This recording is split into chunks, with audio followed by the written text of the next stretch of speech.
मित्रों नमस्कार।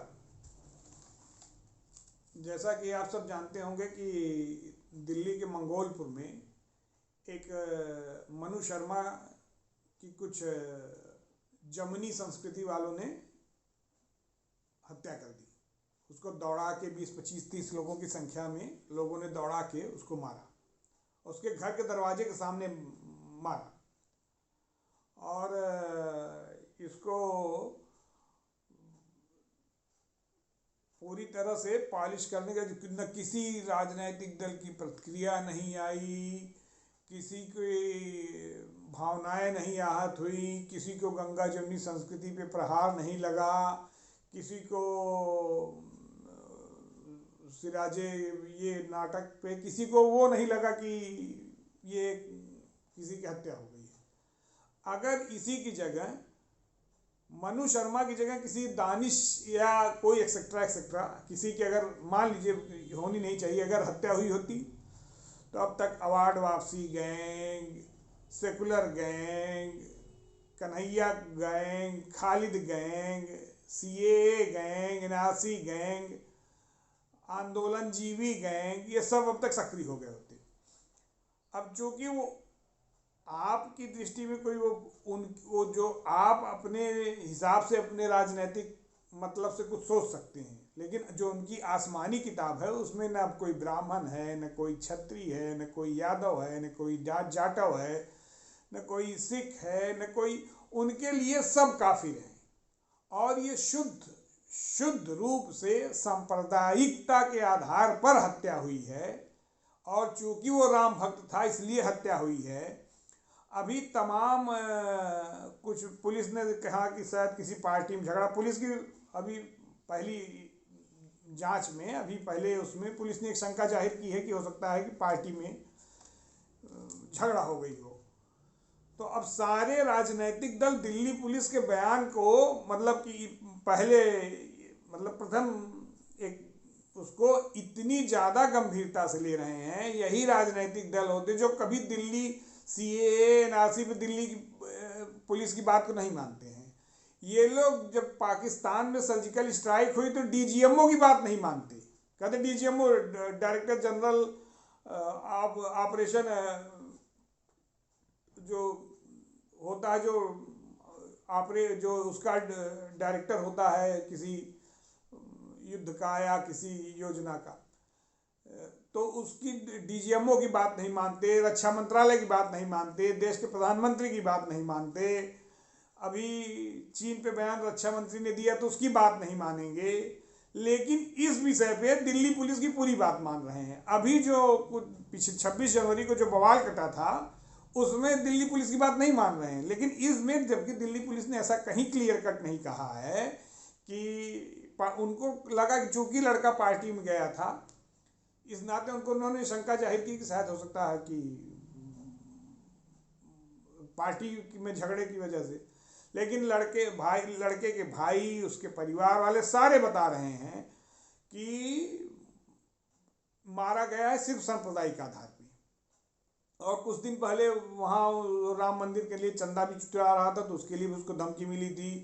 मंगलवार को वहाँ बजरंगबली का पाठ होता था तो उसमें, और एक चीज़ और जान लीजिए, उसमें से एक हत्यारा है जिसकी बहन को या बीवी को इसी मनु शर्मा ने 2-2 बार खून दिया है। 2-2 बार खून देकर जान बचाई थी उसकी, लेकिन वो उससे पिघलने वाले नहीं। ये जैसे अभी जैसे 1 लाख की हत्या हो गई थी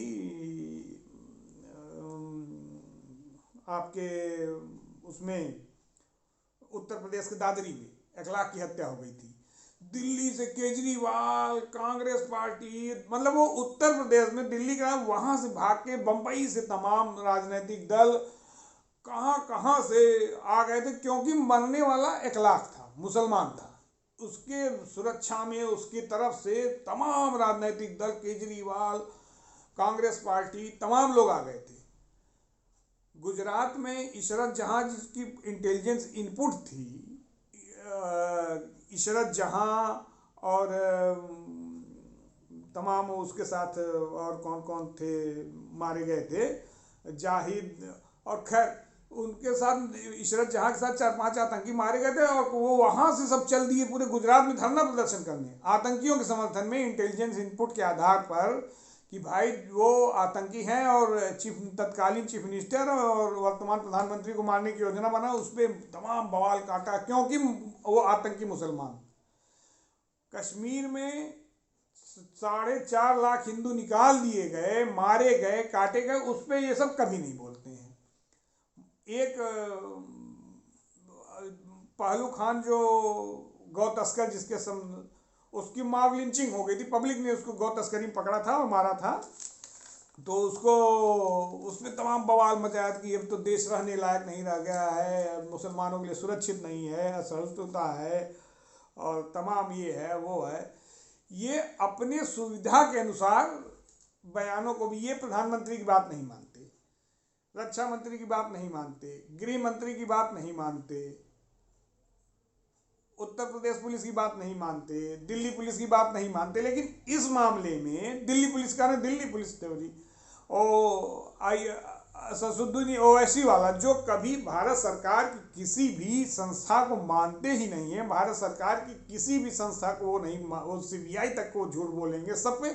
और आज वो भी बता कि दिल्ली पुलिस की बात पे इन्वेस्टिगेशन चलनी चाहिए। और मित्रों ये जान लीजिए, आप चाहे जो हो, आप उनकी निगाह में आप काफिर हैं।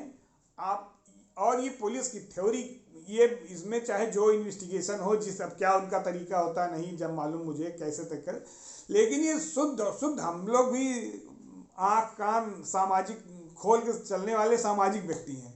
ये दावे के साथ कह सकते हैं कि इस हत्या, इसको ये सिर्फ सांप्रदायिक आधार पर हत्या हुई ही है और इसका कोई सेकंड एंगल नहीं है, इसका कोई दूसरा एंगल नहीं है। लेकिन न कोई राजनीतिक दल बोल रहा है, सब चुप्पी साधे हुए हैं और सिर्फ और अभी कश्मीर के एक आतंकवादी को मार दीजिए। इन लोगों ने अफजल गुरु और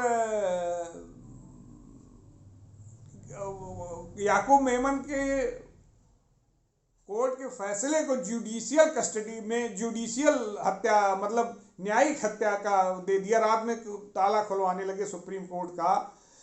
आतंकियों के लिए ये लोग इतनी बुरी, यही वही गैंग जो धरनाजीवी है, इन लोग कोर्ट के जज को बता दिया कि फर्जी, जो जज ने फर्जी दबाव फैसला दिया है, ये मतलब वो अब जब अपनी सुविधा रहेगी तो जज के फैसले को भी नहीं मानेंगे।